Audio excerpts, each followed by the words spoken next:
Who would win in a fight, Storm or Aquaman? In a fierce confrontation between two entities with superior elemental powers, Storm emerges as the overwhelming dominant force before Aquaman. The vast ocean churns under a gray sky, where the waves rise like moving mountains, and the wind howls like the roar of 1,000 souls.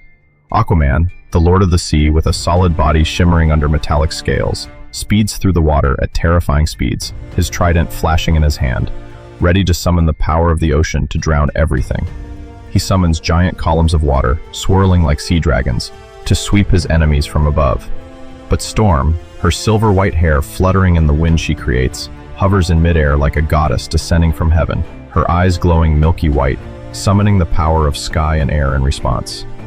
From the very beginning, his physical advantage seemed to be insignificant against her limitless control of the weather. Aquaman possessed incredible durability, enough to withstand blows from superhuman beings, and the ability to manipulate water on a molecular level, even absorbing energy from the environment around him. Storm not only countered, but also reversed every attack. She waved her hand, and the huge streams of water were suddenly blown away by the wind, turning into mist that spread throughout the space, or freezing into giant icebergs that crashed into the sea with a thunderous boom. He tried to get closer, swimming at supersonic speeds underwater, but Storm created a giant tornado that swept him into the air, where the thin air made his body struggle to adapt.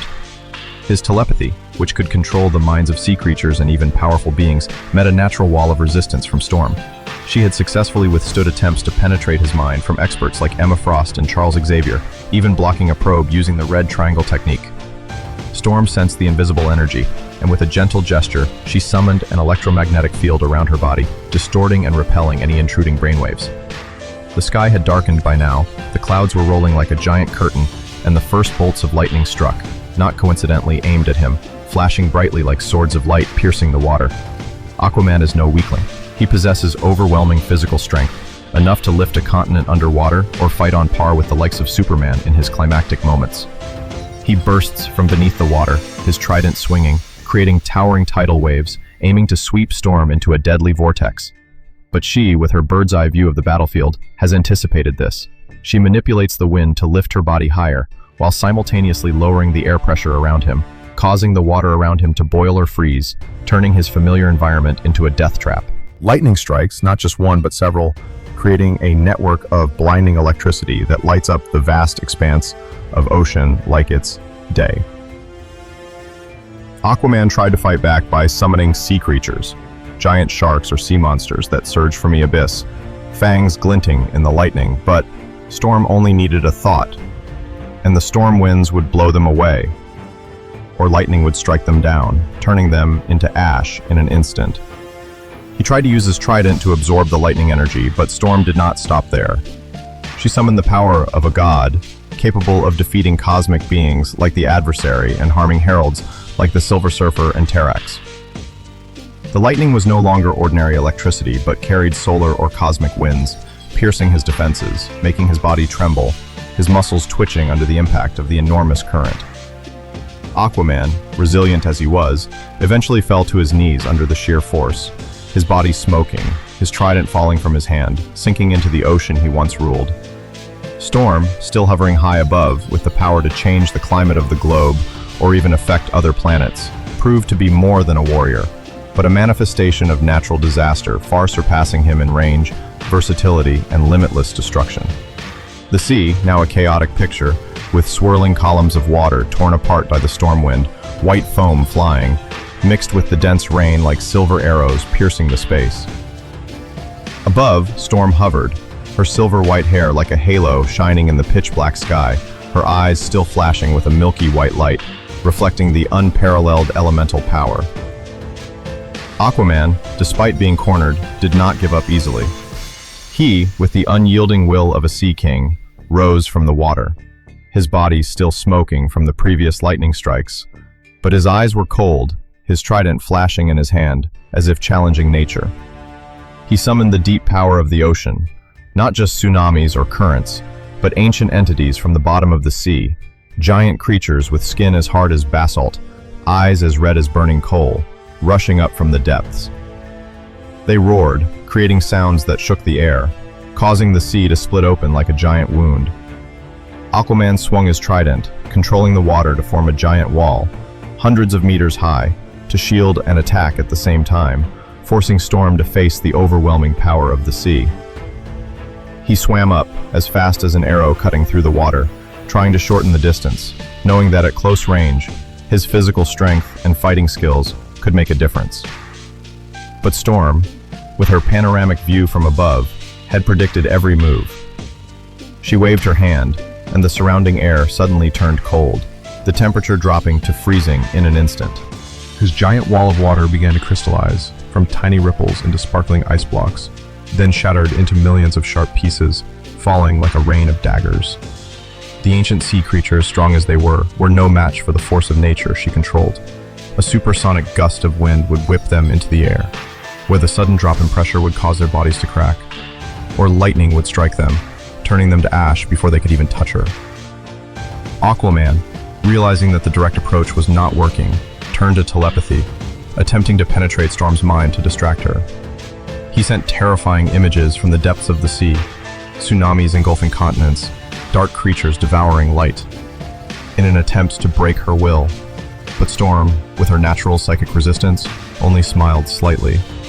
She had faced beings like Emma Frost and Charles Xavier, masters of telepathy, and had never once succumbed. An invisible electromagnetic field surrounded her, emitting pulses of disturbing energy, disintegrating any attempt to penetrate his mind. At the same time, she responded by manipulating the air pressure, creating a vacuum around him, making the air so thin that even a sea warrior like him felt suffocated, his body slowing under the intense pressure. The sky was now a stage of destruction. The dark clouds rolled in, swirling like a cosmic tornado, and the lightning no longer struck in waves, but continuously, forming a dazzling network of light that covered the entire sea. Each lightning bolt carried a terrible energy, not just electricity, but the power of the solar wind, which had damaged beings like the Silver Surfer and Terrax. Aquaman, despite his incredible healing ability, could not withstand the force. His body, as durable as it was, began to crack under the relentless attacks. His trident, though forged from legendary materials, began to melt under the heat of the cosmic lightning. He plays his final card. He summons the power of the Trident of Neptune, a weapon that can amplify his water manipulation to the point of controlling the global ocean. A giant column of water, larger than any mountain on Earth, erupts from the sea, ready to swallow Storm in one final strike.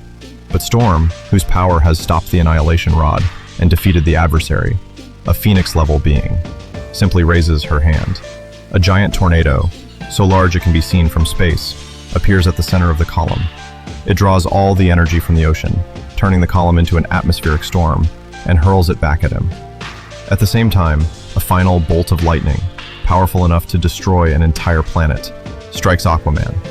With his remaining strength, Aquaman attempted to turn the tide by merging completely into the ocean, making his body part of the vast current. The surrounding seawater rose like a living entity, forming giant, undulating tentacles, shimmering in the dim light of the remaining lightning, to wrap around Storm from all sides. Those tentacles, as large as ancient sea serpents, with skin that shimmered with water, stretched into the sky, dripping salt water like rain, creating a whistling sound as they hurtled through the air. He, from the center of that whirlpool, let out a resounding roar, summoning the power of Triton, causing the surface of the sea to shake like an earthquake under the ocean, the waves rising ever higher, blocking the horizon. Storm, still holding her dominant position from above, observed the entire scene with calm eyes, her silver-white hair flapping like a banner of victory in the wind she herself had created. She raised her hand, and the air changed abruptly, the temperature dropping so much that the seawater began to freeze instantly. The giant tentacles, instead of wrapping tightly, began to crack with a resounding crack, turning into ice blocks that sparkled in the weak sunlight that filtered through the dark clouds, then shattered into millions of fragments that flew everywhere like snow falling in the ocean. The sea, now no longer a shelter, but a death trap, with the thin ice spreading rapidly, trapping his every movement beneath. Aquaman tried to break the ice with his trident, the weapon flashing with ancient energy, but each thrust only created small cracks, while Storm's storm winds swept away all his efforts, pushing him deeper into the cold sea. Storm did not stop there, summoning a deeper power, combining wind and lightning to create a giant electromagnetic storm. The sky split open with bright cracks, lightning striking not in single strokes, but in cascades of light, illuminating the entire sea in a chaotic mosaic of blue and white. Each strike struck the water, creating enormous electrical explosions, spraying sea foam dozens of meters high, smoke billowing like columns of white fire. Aquaman, despite his high resistance to heat and pressure, began to feel the power penetrating his durable skin, his muscles twitching under the constant current. He tried to use his telepathy one last time, sending images of the endless power of the ocean to sway her, but Storm's psychic defenses, which had withstood powerful beings like Charles Xavier, repelled the attempt with ease. The scene culminated as Storm focused all her energy into one final strike. She waved her hand, and a giant tornado formed above him, sucking in all the surrounding seawater, forming a towering, swirling column of water, sparkling with flying water droplets like diamonds under the lightning. Aquaman was drawn into the center, his body spinning at breakneck speed, his trident slipping from his hand and plunging into the abyss. The wind howled like the screams of 1,000 souls. Lightning struck repeatedly, turning the tornado into a blazing electric furnace where everything inside was disintegrated by pure elemental energy. He, as resilient as he was finally unable to withstand it, his body cracking, the light from his eyes fading, and he fell to the now calm sea, lying motionless like a stone statue in the vast ocean. The sky cleared, the dark clouds parted to reveal a warm sun, illuminating the calm sea like a giant mirror, reflecting Storm's image floating high above. She landed gently, her feet touching the water without making a ripple, her silver white hair now peaceful, her eyes returning to a warm brown. The ocean, once his domain, now silently honored her power, a being that not only controlled the weather, but was also the embodiment of natural disasters with limitless destruction and dangerous creation. Storm did not need to fight him close, did not need to touch him. She dominated from afar, turning every advantage the ocean had to offer into a weakness before the power of the sky. This confrontation ended not in a balanced battle, but in the absolute victory of Storm, the goddess of the elements, over Aquaman, the powerful yet conquered king of the sea.